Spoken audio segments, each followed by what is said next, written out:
Welcome to Journeys with the No Schedule Man, exploring authentic stories of personal growth and lessons learned from people living true to themselves with creativity, passion, and purpose. For all past episodes, subscribe on iTunes or visit noscheduleman.com. And please connect, share, and contribute with a comment, rating, or review. And now, here's your host, the No Schedule Man, Kevin Bulmer. I've been known to struggle with reality. Not that it is any real mystery. The question this week is, can you step out of your story long enough to see yourself from an outside perspective? Are you able to honestly and objectively consider yourself and your activities from someone else's viewpoint and then ask and answer, why would they care? Welcome. I'm Kevin Bulmer. This is Journeys with the No Schedule Man, helping to create positive change by exploring and sharing authentic conversations on personal and professional growth. You can find all the past episodes of this podcast around the world on iTunes, Stitcher, YouTube, iHeartRadio, Google Play Music, and at noschedulemanpodcast.com. And just a reminder, if you'd like to continue the conversation after this and have access to me on a daily basis, I'd love that. I invite you to join me in my online community. It's called The Turtle Tribe. You can visit theturtletribe.com and learn everything you need to know and see if you think it's a fit for you. Now, back to the question that we started with. Can you step out of your own story long enough to see yourself from somebody else's perspective and see why would they care? So along those lines, today, we're joined by Lisa Brandt, who describes herself as an experienced author, reliable writer for hire, longtime broadcaster, and versatile voice artist. Now, as of this recording of this podcast, Lisa has just released her latest book. It's called Make the Media Want You. It's her fifth turn as an author, with some of her other more recent books, including My Sepsis Story and The Naked Truth. Now, Lisa is presently the morning show co-anchor on News Talk 1290 CJBK here in London, Ontario, Canada. That's the most recent stop in what has been a distinguished broadcasting and journalism career. Now, Lisa joined me on one of the early episodes of this podcast, episode 6, which is called Balancing Multiple Creative Passions. And so if you'd like a little bit more background about Lisa and more detail on each of those stops and how and why she's been able to juggle radio journalism and writing feature newspaper columns and writing books and being a voiceover artist and blogging daily and juggling several different social media accounts and other kinds of work on top of that, I encourage you to go and listen to episode 6 or listen through this one. And if you like what you hear, you'll really enjoy hearing more of Lisa's backstory. Episode 6 of this podcast, which you can find at noschedulemanpodcast.com or wherever you might be listening to this. Now, as for her current book, I've read Make the Media Want You, and I loved it. Its principles in general, they truly speak to the challenges that come up in the work that I do with small businesses, nonprofit organizations, community groups, most particularly as it relates to marketing and communication. But I find that it's just a personal communication issue. And we can throw labels on it like marketing and media and all this kind of stuff, but it's just about, thinking through things from a human perspective, and almost as basic as treating people the way that we wish we would be treated or that we'd like to be treated, that if we can have an advanced sense of self-awareness when putting ourselves forward to somebody else, can we consider that from the other person's perspective? And just that one simple little shift could open so many doors for us. So in this upcoming conversation, while it is very much that, a conversation, Lisa's part of it is loaded with really valuable insight on what to do and what not to do if you're looking to reach out to members of the media in hopes of securing more exposure for whatever it is that you might be working on. Some of the bullet points to keep in mind, including like simple questions you can ask yourself, like, am I making this easy for the person that I'm asking to help me? Am I handing them something valuable? Let's make it even more basic than that. When I approach them, am I getting their name right? Do I understand what their role is? Have I done my homework? And am I approaching them with the courtesy that I hope that someone would approach me with, or with which I hope that I'm not going to worry about grammar. Are we aware of certain industry jargon? And we're all guilty of this. All of us do this pretty much in just each different industry and niche of organizations. We have this language that we speak among ourselves, and then we communicate in our advertising and our outreach with this same industry speak and language. And it doesn't land with other people because we're speaking our language, we're not speaking theirs. And Lisa gives some great examples of that I think you'll recognize right away. Are we thinking things through from the listener, the viewer, or the reader's perspective? Or are we just thinking about what we want? Are we taking a moment to consider, what's in it for them? Are we just trying to push our information out? Are we telling a story, or are we just belching out details? Time, date, location. What's the story behind it? To be really blunt about it, when somebody else hears about that, what's interesting about that makes it stand out from all of the other worthwhile events and causes and projects that are also sharing that same just time, date, location details? What's the story behind it? Why should they care? There are all kinds of key tidbits and takeaways like that in this discussion that I'm absolutely certain is going to help you, or are going to help you, if you're looking to do a better job in any way, shape, or form in terms of marketing, outreach, communication. This will help you in your personal relationships as well. To just pause for a moment and maybe consider things from somebody else's perspective. Here is Lisa Brandt, how to make the media want you, on Journeys with the No Schedule Man.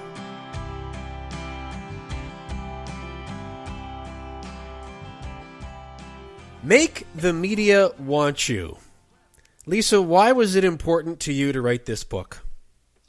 Well, I think it just was time. I thought there was so little information out there about what it is that media wants from people. There's a lot of mystery about it. And to me, it's just so basic. Tell people what you expect, what they should expect from you, be professional. And there was a lot of mystery to guests coming in, not knowing what they were supposed to do. It seems like we're starting from scratch every single time we have a guest come in, and sometimes they leave unsatisfied. Sometimes we leave, or we walk them out going, oh my goodness, that's over. And it could have gone so much better. And that's really what it was about. And I find that we in media complain an awful lot about, oh, can you believe this happened? And then it occurred to me, well, we've never told them. We've never told people this stuff. So if we haven't told them, whose fault is it that they don't know? And that's ours, right? I wonder if you could give a little bit more context about some of the people that you're looking to serve. You've already made some references to media, and I was just mentioning in the introduction a little bit about, what you're doing currently at the time of this recording, and you were very generous to share a lot of the context of your background, which I encourage people to go back to and listen in. I think it was episode 6, somewhere in there. Early days, Lisa, where you helped me get this thing off the ground. Early days. But there's some great information in there. But in the interest of setting the context for going forward, can you give me an idea of the vast cross section of people and organizations that you're hearing from, that maybe you're referring to, that come to you and other media members looking for some exposure, as it were? Right. Sure. So it's everyone from nonprofits. I've been in broadcasting a long time. I've written newspaper columns and other books and stuff. I've had a lot of opportunity and occasion to interview people. So it's nonprofits. It's somebody who's done something cool and they think they should be able to tell people about it in a mass way. They want to get on the radio. It's somebody who's in the news or has insight into something that's going on in the news. It's all of those things and more. And people who approach us as radio hosts, for example, and want airtime, and they have no idea what's involved. They don't know anything about our jobs. All they know, and in some ways they shouldn't, because all they know is that, oh, you're on the radio, you talk, that's cool. Radio isn't what it used to be. and we don't have as many people as we used to be. And so, as a small example, if I say, because I'm on a morning show, that you need to arrive at 8:00 so we can let you in because the building isn't open yet, it doesn't mean show up at 8:07. You know what I mean? Yeah. So it's little things like that really would have a big effect on our show, even though we might never show it. We might never show how much you have messed up our workday, just from not knowing some of these things that are really important from the inside out. What are some of the common misconceptions? I'm not sure if that's the right word, but I'll use it for want of a better one. But the common misconceptions that you think people maybe have when they approach you or other media members? Well, for one thing, they think they need to talk to a producer. All right. So in our case, we are Media Market Radio. My co-host and I are our producers. We're it. There isn't somebody who does all the research and writes things up and hands it to us. We do it all ourselves. And in a bigger market in Toronto and Vancouver, that might not be the same. But in our markets and smaller, you're talking to one or two men and women bands, and we do it all. That's one of the things is that I think people think that we're handed stuff, or that somebody writes it for us, or that we have a research staff. That's only the CBC. They have a research staff. We don't. We have to run as lean and mean as possible in these highly competitive times. And it's not our choice how many people are on our show, but it's just us. And please, I hope nobody mistakes this as a complaint in any way, but it's the reality. So if you're coming to the station at off hours and I'm letting you in, I'm literally letting you in. And if I don't get back to the studio in time for when I'm expected to be on the air, well, I'm not going to let that happen. But it's a big deal. Every minute counts. When you talked about, this isn't a misconception so much, but on the heels of approaching a media outlet and the people within it, when you spoke earlier, Lisa, about things really being basic, I'm reminded of part of your book, Make the Media Want You, where the name, I can't even get through it without laughing, Stan Hoik, I think, if I'm saying that correctly, comes up. But the whole idea of, how about just trying to get the names right even? How's Right. that for taking care of basics? What? Oh, that's right. Yes, exactly. I once got approached as Lisa Bonet. Now, if you go back to the Cosby Show, you might know who Lisa Bonet is. It's all available online. We have the internet, people. It's pretty easy. And it's really a matter of respect. That doesn't bother me as much as it does some of the other people who helped me write this book, who added to it. It bothered them a lot more, so I let them talk about that. But that's part of it too, yeah. And the biggest thing for me is when somebody will call and you can tell they just want to get on the air, which is fine, but they don't have a story. They want me to figure out how to put them on the air. And to a person like that, it's hard for me not to be rude. I'm not rude, but it's difficult because it's like, do you know how many balls I have in the air right now with stuff I actually have to do? And you want me to figure out how to work you into my program?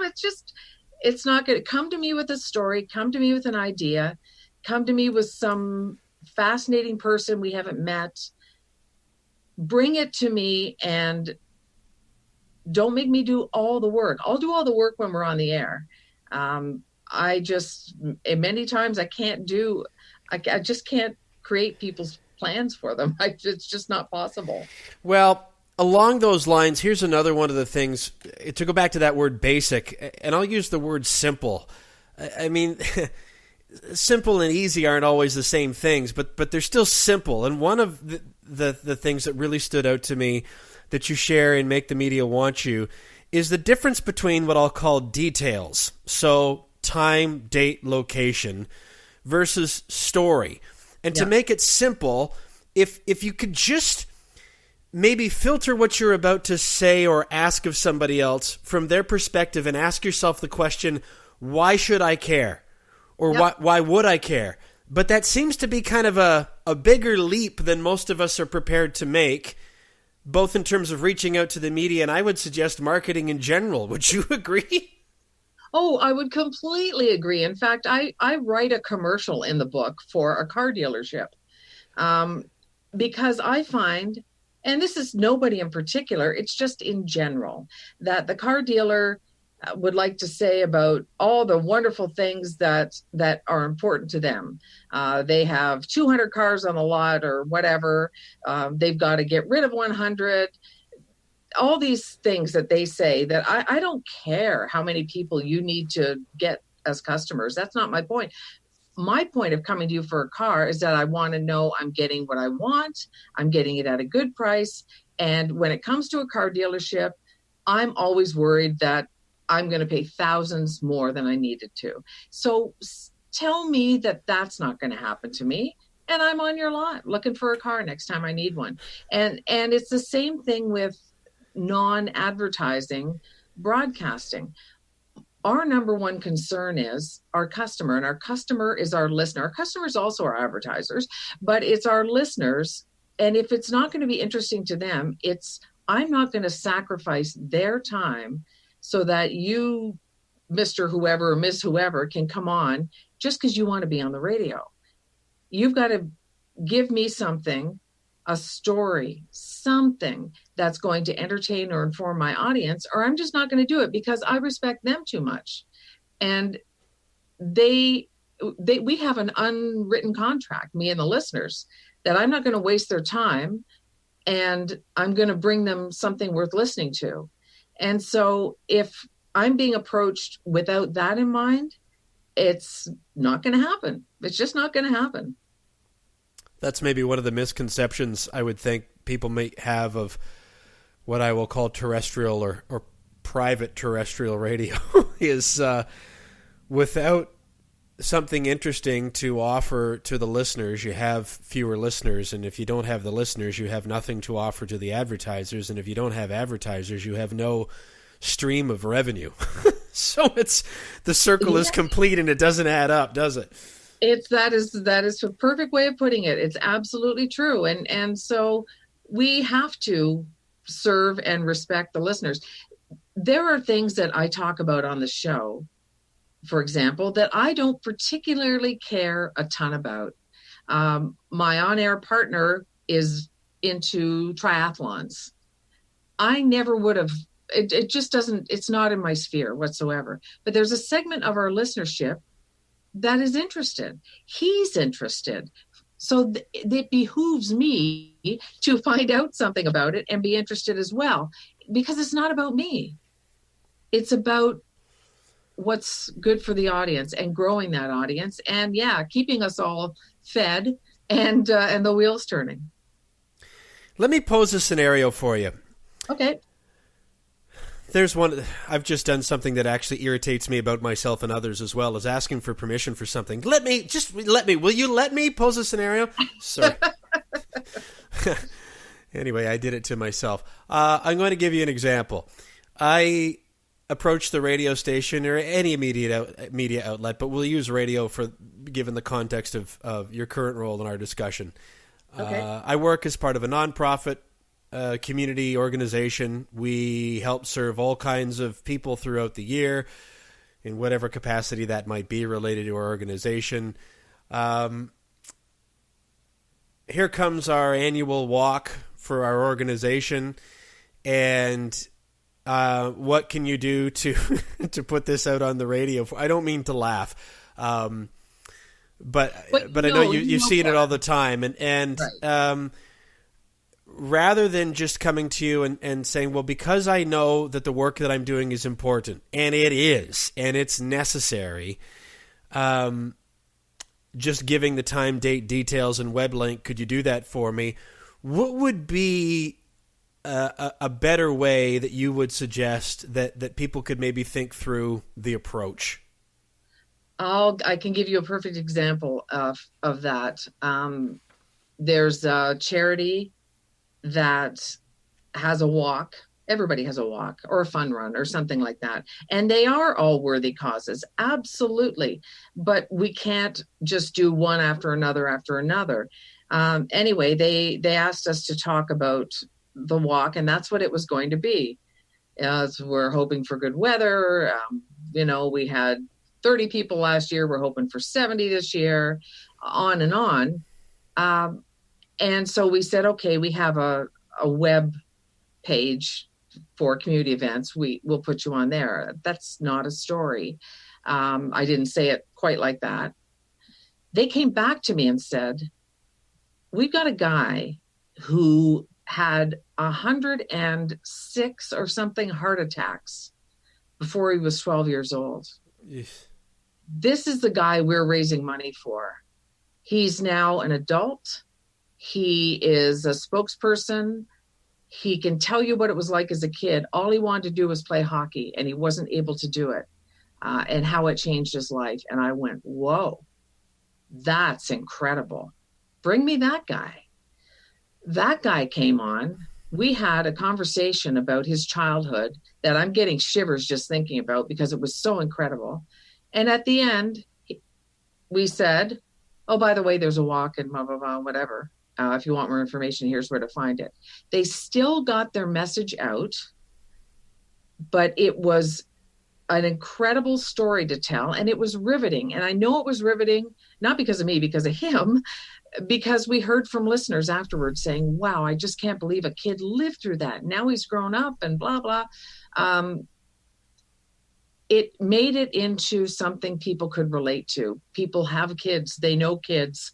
Some people work with this man now. On and on. It brought something to the listener. It brought something fascinating and frankly amazing to the listener. And that was the package with which we wrapped up their fun run. Now, everybody, of course, can't scramble and find somebody who's been that incredible. But that's an example. Along those lines, you just led into what I was going to ask next is if I'm sitting here and thinking I can understand how that would be so valuable, but I can't think of a remarkable story like that. What do I do? To which, if I were with that person, myself in this case, given the way that I feel, Lisa, that we don't place enough value in our own experience. And so then we just hide behind these vague, again, I'll say details, date, time, location. You mentioned car dealerships earlier, 0% financing, blah, blah, blah, all this just nonsense that really it sounds like we think it's supposed to sound, but it's really white noise. Whereas if you were to just tell me a bit of a story about what actually goes on, or choose one thing about your day today, your organization that you think people don't know, isn't even that more interesting to somebody in your shoes that's thinking about, because really that's what it is, isn't it? It's storytelling and relatability and painting a picture and creating context on the radio. Right. I guess the point that I'm trying to make and the question I'm trying to ask is, do you feel like there's more there for people than they realize just even through, their own experience and their own expertise? Absolutely. There is definitely. When somebody, for example, I'll take United Way. This is a hypothetical, but our radio station is involved with United Way. Often we talk to them about different things, and somebody will tell us a story about meeting a family and what a family's going through and how their lives change. A new family and who comes to London and they realize that they can go to the Y and they can do all these other things, how their lives change, they're learning English, whatever it is. Instead of saying, we helped 50 families this month. Well, that's great. That's good to know. And 50 families is a lot of families, but I can't picture them. Paint a picture of this one family for me and tell me how their lives improve because I decided to give some of my paycheck to the United Way. And again, like I say, that's a hypothetical. United Way's really good at bringing things forward, but it's the human aspect. It's, give me the feels, maybe. Not everything has to be heart tugging. Sometimes it's jumping off the side of the highest building in the city to raise money, whatever it is. But make me feel something, and you'll make our listeners feel something. Everybody seems to have their hand in your pocket, and you have to rise above, like you said, the white noise of this is another worthy charity and we want you to give money to it. That's just not enough. As I don't want that to sound cynical, because I'm not a cynic, but it really just isn't enough. And that's mainly why you see family members and friends of somebody who's ill coming out to these things. If we could, we'd do them all. But life's not like that. And so we have to make sure that what we're bringing is, like I say again, value, touching people's hearts, bringing them information, telling them how lives are improving or changing or in danger, something above and beyond just the facts. It's interesting the example you use about not being able to relate to 50 families or whichever number it was you used there, Lisa, but to maybe choose one and tell me that story, that you can now start to paint a bit of a picture, and in so doing, create that emotional connection that I think I'm hearing you talk about. Yeah. And really giving people a reason to stop and listen. I work with a lot of people in really worthwhile, wonderful community organizations doing marketing workshops and things like that, and I'll often ask them to think about things not from the perspective of their day-to-day role, but as just of consumers. And I'll say, when you're out and about, and I don't mean to sound cynical about it, I'm just being real. Yeah. How many times in the course of the day do you hear, see, or come across somebody that's asking you for something? Oh my goodness. I need help. Donate. And it's not to say that any of them are not worthy and necessary, but it almost just becomes this wash of noise. Sounds like much too inappropriate a word. So I think it's really interesting when you talk about maybe drilling it down to something more specific, because I wonder, Lisa, if there's a tendency to feel like we want to show respect and empathy and compassion for, in air quotes, everybody. But an example that comes to mind is I was once part of a radiothon where we were trying to raise, I don't know what the number was, probably hundreds of thousands of dollars for a hospital foundation. Okay. And we're asking people to donate. But there again, you can't, if I'm listening, if I'm in the car and I'm trying to run to get my son to his hockey practice, and then I've got to pick up my dry cleaning, and then I got to race home to get dinner, and then I've all the things that are just part of life. I can't wrap my head around a word like foundation.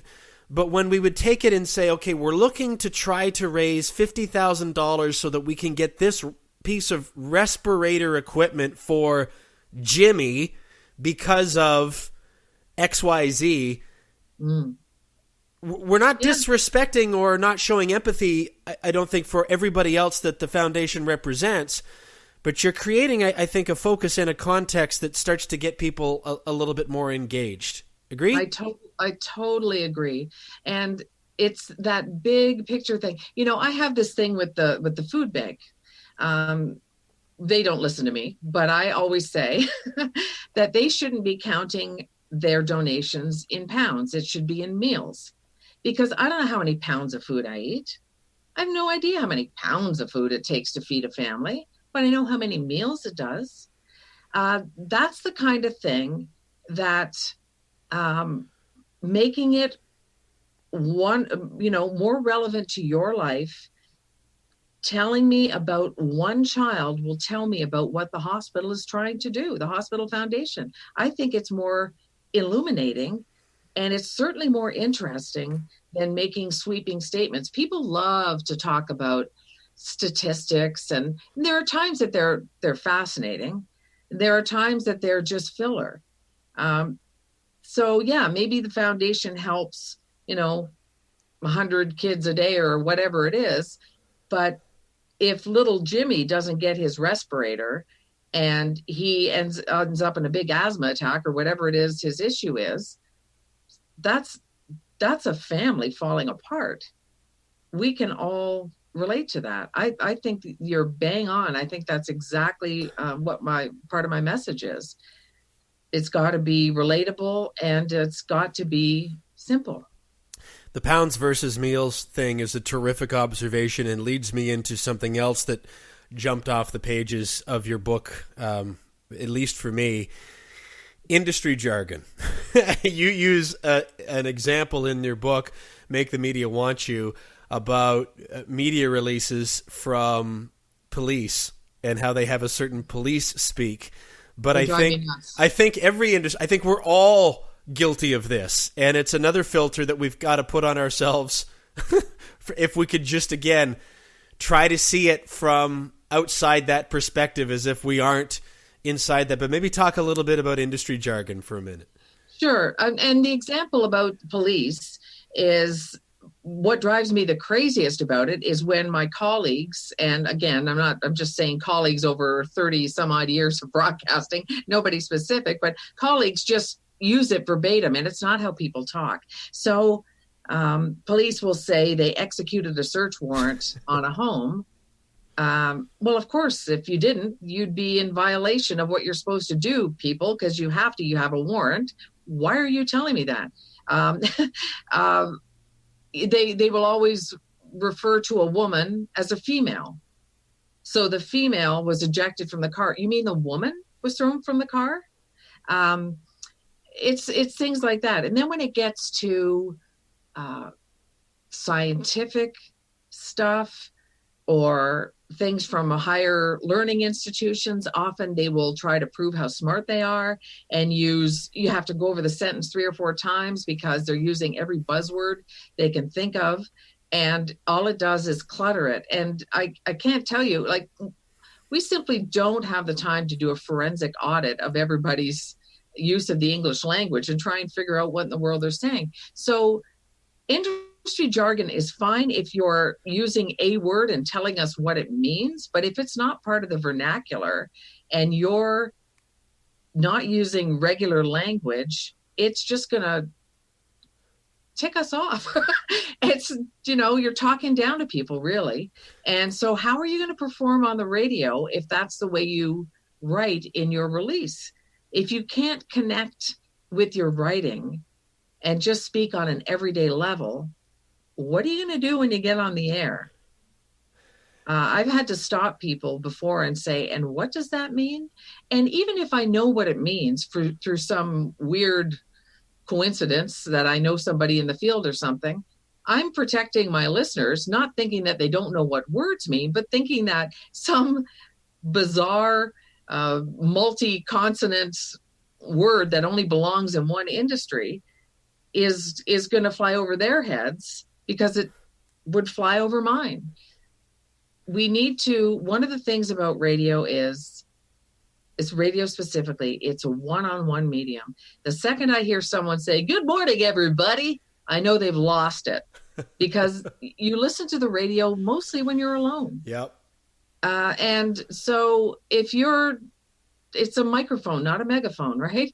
And simple, direct, everyday language, and that goes for the release you're putting out as well. I'm not suggesting everybody turn what they're saying into, the Dick and Jane books and learning how to read. Just, you're not talking to your industry, and stop showing off for it if you want to get media's attention. Yeah. That's kind of my message. Try talking like a human being. I'll give you an example, one that'll probably make you smile.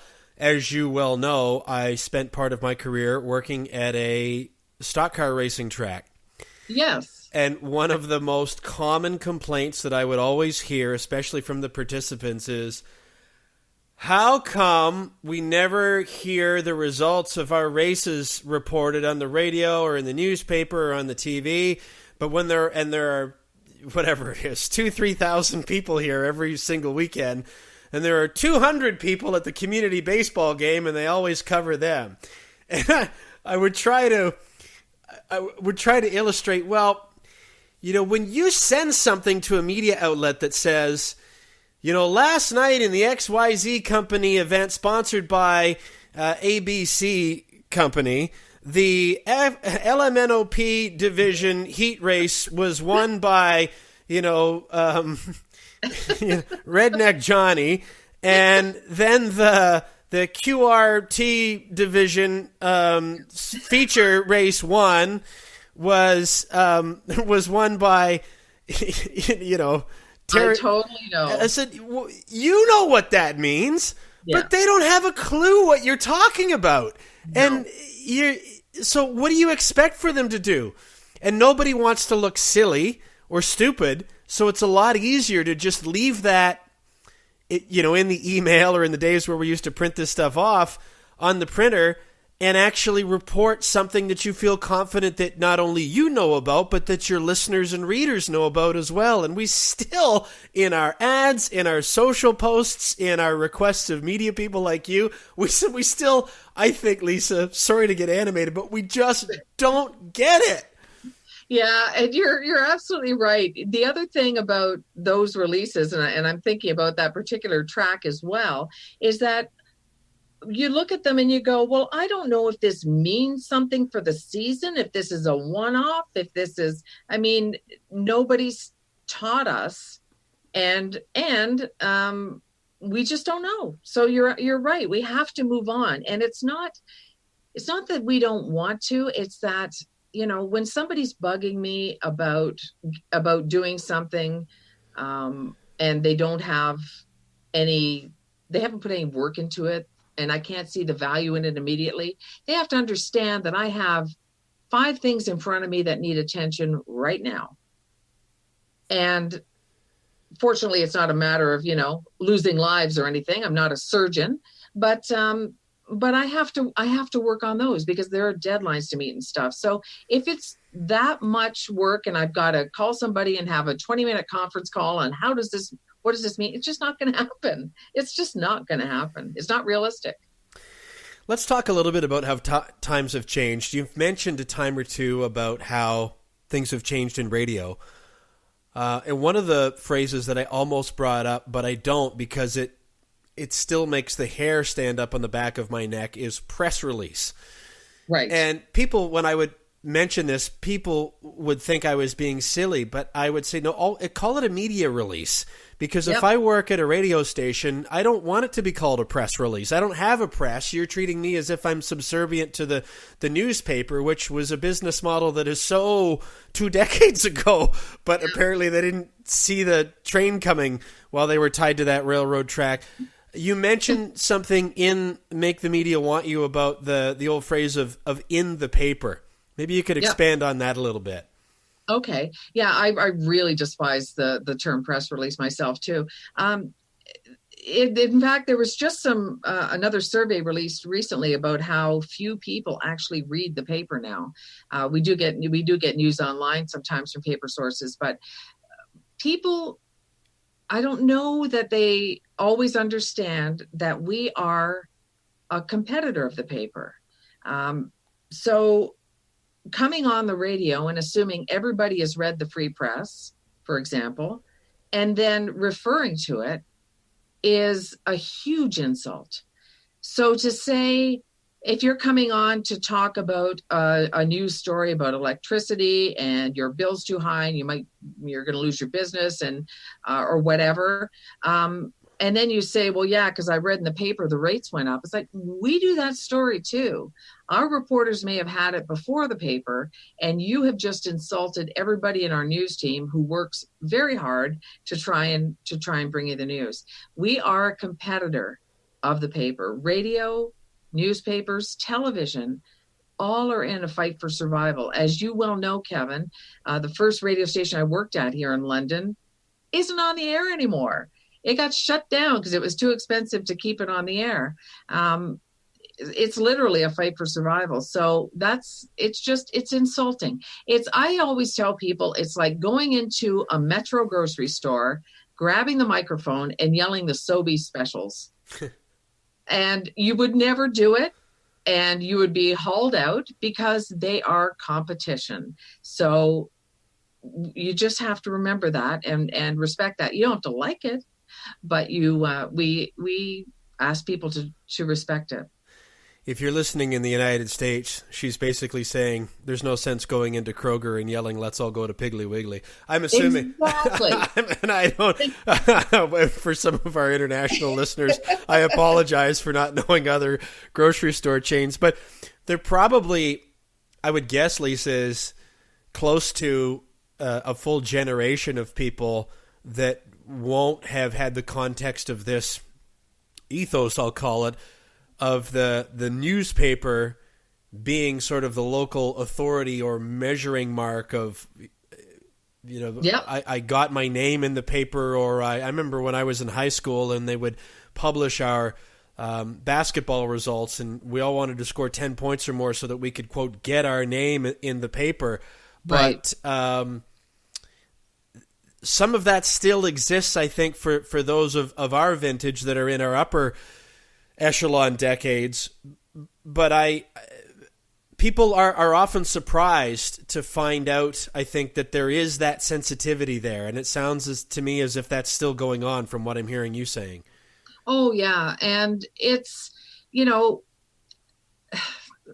there was a time, for example, in the news game when radio news reporters would open up the paper, and because it was the authority, they had the most people, they had the most resources, they would open up the paper and take what they found in the paper and put it on the air.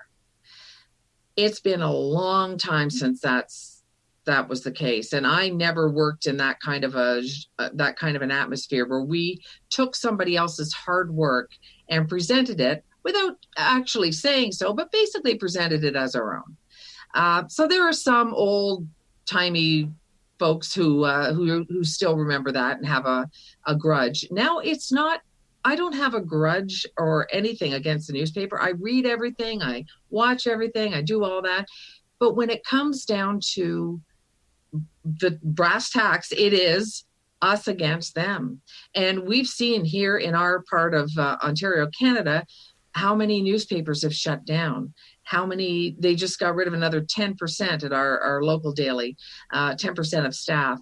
So, we're all fighting to survive. And I'm sure you're right. There's a generation or two that thinks a newspaper is something you find online. And for more and more people, that's exactly what it is. Some will still tell you, and with such pride, "Oh, I still love to hold on to the newspaper." Well, good for you, but statistics show that that's a dying hobby, if you want to call it that. And radio's got its share of troubles too. So we just ask people to remember that when you're in our playground or in our sandbox, to remember who brought you. Let's take these next few minutes from the perspective of, let's suppose that I've been able to conquer my addiction to my own industry jargon. I can actually talk like a human being. I've brought you an interesting story that may have value to your listeners, and then indeed to me and to you. And then you invite me to come and do an interview with you. And then the next thing that I do is say, okay, well, here, Lisa, I'm going to send you a list of questions that you can ask me. Happens all the time. How do you respond to that? I say, thank you. I appreciate that. I may not ask all of these questions. I tend to come up with my own. I'm a naturally curious person. If people ask me for the questions I'm going to ask ahead of time, I am basically going to do the same thing. We live in the moment. It's just a conversation. They usually just do it out of nerves. It's just a conversation with, especially if it's about some widget you've invented or something you're doing that's kind of cool. I'm obviously not going to put the screws to you and try and make you look bad. And usually if I calm those fears, that goes away. That is it. That's kind of like trying to do my job for me. But I also understand where it comes from. People don't want to be surprised. They don't want to look foolish. They don't want to sound foolish. I do this every day. They don't. So I get it. Yeah, ultimately, it's in your best interest to have your guests look good and appear interesting. But I do understand where there would be hesitation, both from a personal level of comfort and because there are others out there in different media platforms that make a living out of skewering people. I would say that that's a personal responsibility to educate yourself on who you're approaching before you do that. Exactly. But, and also from my perspective, I think my colleagues and I should be gentle with someone like that and understand that they're not trying to be a jerk. They're trying to not look like a jerk. And so they just don't understand how to go about it. And they think controlling it is one way to do it. Yeah. I've had people not come on this podcast as guests who wanted to, but insisted that they had to know what questions I was going to ask before they agreed to it. And I would, lovingly kind of chuckle and say, but I don't know what I'm going to ask. And they would say, well, then how are you going to interview me? I said, well, I only ever think of one question, and that's the first one, because I don't want to start with, like you said, hey, everybody. I don't want to start with, hey, how are you? Tell me about yourself. I want to jump into the deep end, but I'm not going to tell you what that is because I don't want you to be able to think about it. But I'll make it something that I'll know you'll be able to respond to. And then after that, an interesting thing is going to happen. I'm going to listen to what you have to say, and then I'll decide what to ask after that. Now, in radio, you don't have as much time, so it's a little bit tougher. It's not to say that you're not listening, but you might want to have a little bit of a framework mapped out. But yeah, but at the same time, I'm like you, where I like to have, some points jotted down or something, but I like to see where it leads as well. I had a pageant contestant on this morning, and she just suddenly told me that she came into Canada as a refugee by herself at the age of 14. And that I didn't know was coming. I knew some of her background. So, if I had been fully prepared and mapped out and not followed up on that, I wouldn't have been doing my job. That was fascinating. So, I like to keep it a little bit free as well. And I will not provide questions ahead of time. Okay, before we wrap up, we're going to actually go on the air together. So now we're there. And I want to make the most of my appearance. We've already, between the two of us, Lisa, made note of a couple of different pet peeves of, hey, everybody, hey, guys, the same old platitudes that don't really dive into the meat of it. I can even think back to, it's funny what sticks with you, to media and broadcasting school and being scolded about smacking your lips. Oh, yeah. Which I think some people do very deliberately to maybe make themselves sound thoughtful. But in your book, Make the Media Want You, it was clearing your throat that came up. Can you maybe talk about that? And if anything else comes to mind, what else are some things to try to be conscious of to maybe not do that will actually distract from the story that you're there to tell?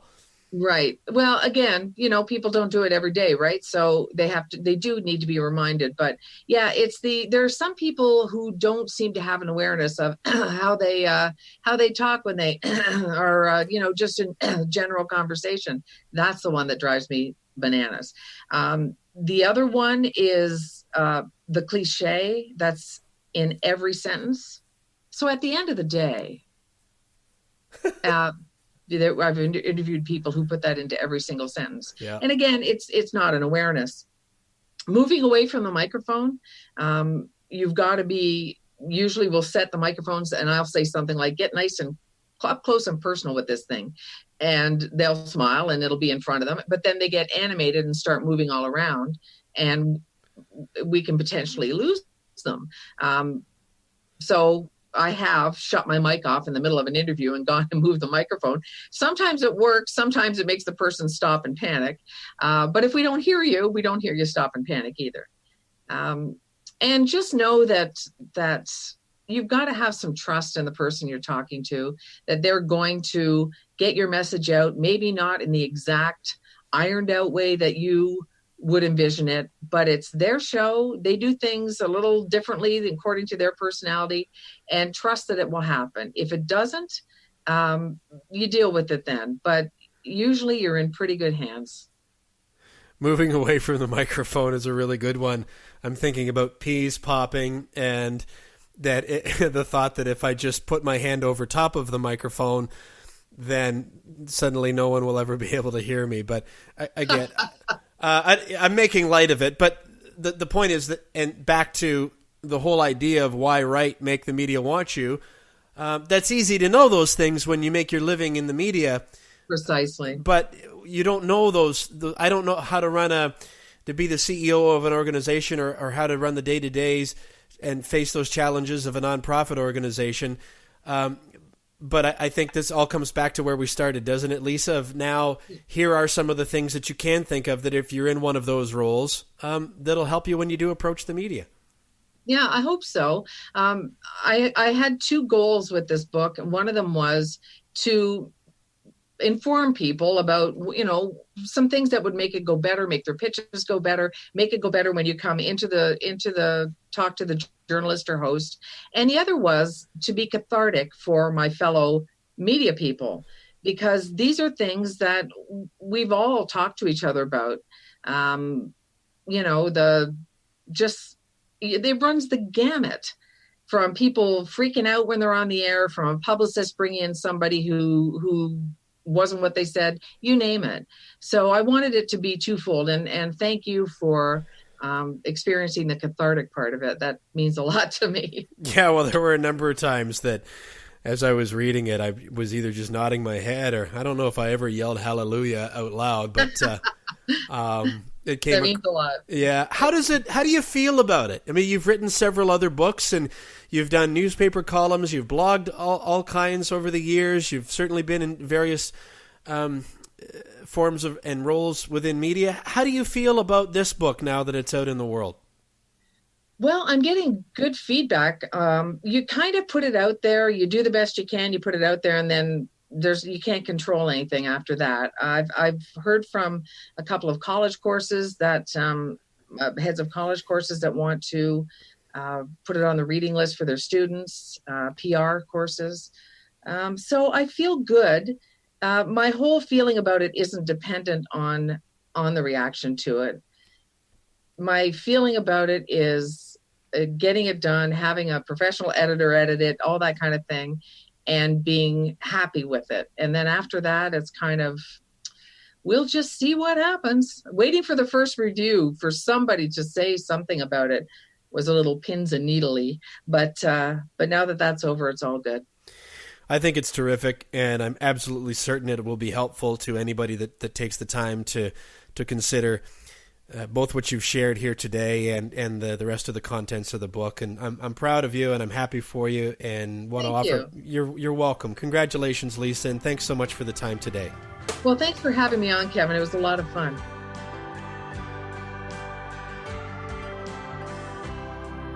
To connect with Lisa, the easiest way to do that is to visit her website, which is voiceoflisabrandt.com. Let me spell her surname for you. It's Brandt. Bran as in Nancy, DT. Voiceoflisabrandt.com. And from there, you'll find links to all her social media feeds, or you can just visit the blog post for episode 81 at noschedulemanpodcast.com. I've got all those links ready for you, including links to her book, Make the Media Want You. Lisa is a great person to connect with on social media, by the way. She's very active. She blogs almost every single day, if not every day, and is right on top of her social media account. So jump on board with her. I'm sure she would be happy to hear from you if you've heard and appreciated this episode. And by all means, go out and get that book. It's fabulous. You can read it pretty much in one sitting, and you're going to take away a lot of really valuable information that I'm sure is going to help you and your organization.